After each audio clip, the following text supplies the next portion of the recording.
Yes, hello today. Look, we've got Legendary Saiyan. Cue the intro. In a world where carrying DBL is not the only thing to break Toshi's back, lives one potato whose mastery over cringe enables likes and dislikes all over the interweb. His name, Sir Potato Potato. Welcome to the Potato School. All right, so we are here. It is the Legendary Saiyan Legend Step Up banner with Bardock.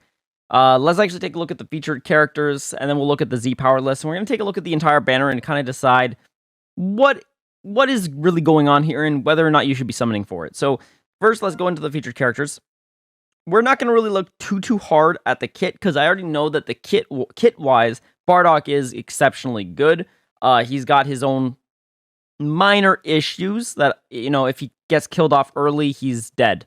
So he definitely has some issues kit-wise. However, if his kit does fully activate or even partially activate, so he has endurance and all that, he can be a menace. So don't underrate him, but don't maybe overestimate him.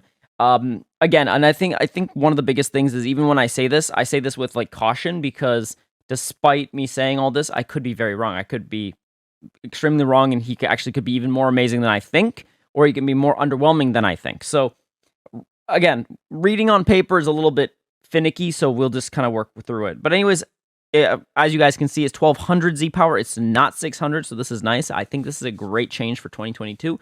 I think this should be the base minimum at this point, at the very bare minimum. So I like this trajectory of Legends. It definitely makes it feel a little bit more tolerable, manageable than what they did in the past with just 600. You have to pull that each time. All right, let's just take a look at all the LF units that are possible in this banner. So as you can see, we have a whole bunch of new and, well, we have mainly an old LFs, but one new being Bardock.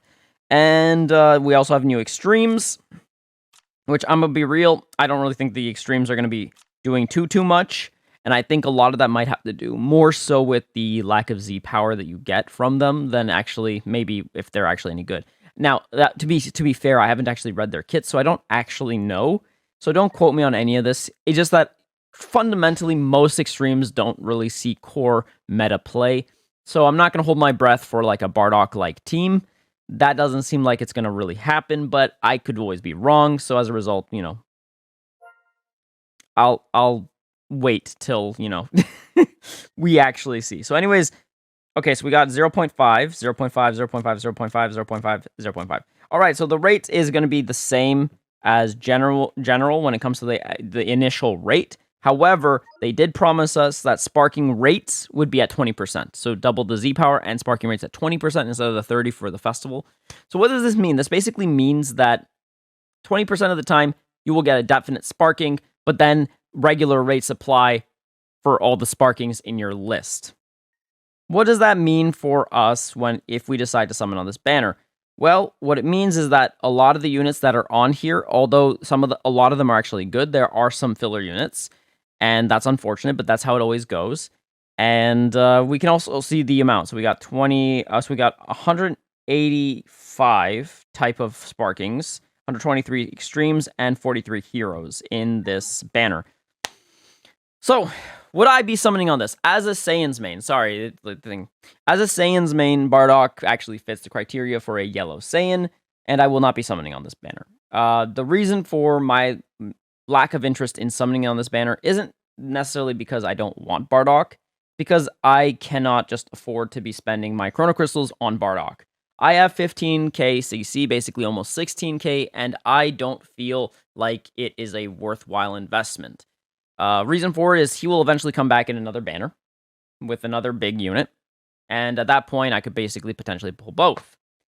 Whereas if I pull him now, what's going to happen is I won't be ready for whatever new upcoming unit comes out that may be even better or more interesting to me or any of that sort, or maybe even more impactful in the meta. I think the inclusion of this Bardock doesn't necessarily negate Ultra Gogeta's recent arrival, and it doesn't negate the Futures team with sort of Cope Trunks or Goku Vegeta, the dual unit. So when considering all of that, I don't really feel like Bardock's impact will be necessarily as grandiose.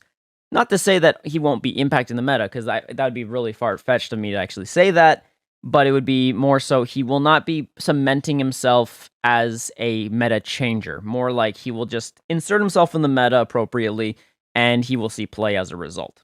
So if you are a whale, or you're someone that, can spend money and you don't really care about saving CC, then absolutely this banner is totally fine to go for. I do expect people to actually summon on this banner, especially if you really like Bardock, then in that case, by all means, do it. But if you are someone like me that, despite wanting to play PvP to some degree and wanting to, compete in the meta, and you are a Saiyan's main, or you really like Bardock, but you feel like you want to actually be able to hold your own, and you're also trying to save for 4th anniversary at some point, this banner is probably not for you. You probably, let's put it simply, if you went hard on the festival summons for Goku Vegeta and SOH Trunks and potentially Ultra Gogeta, it would be very, very foolhardy of you to think that you would have enough CC to guarantee this Bardock. So, basically, word to the wise, or my honest opinion, if you guys want my professional opinion here, because you clicked on this video and you're still listening to this point, don't summon on this banner. Just don't. It's not worth it if you're looking long term for being able to have multiple new units down the line. If you just really want Bardock and you don't care about units down the line, then absolutely, by all means, ignore what I just said, just summon. So, but realistically, impactfully in this meta, this banner alone will not completely change the meta to the point where he's a must-have. He will definitely be annoying. He will definitely be something that you will want, because he'll annoy the hell out of you. But if you have any of the festival units, if you have Ultra Gogeta, you're not going to really feel as bad about it. So, that's just how I see it. I could be wrong, but I don't think I am in this regard. I feel pretty safe in what I'm saying. So, with that being said, guys, that's the video. Thank you guys so much for watching. Please don't hesitate to tickle the like button if you haven't already subscribed, and click at the bell for notificaciones so you never miss one of my videos. Have yourselves a salty day, and I will see you in the next video. Toshi, give me CC.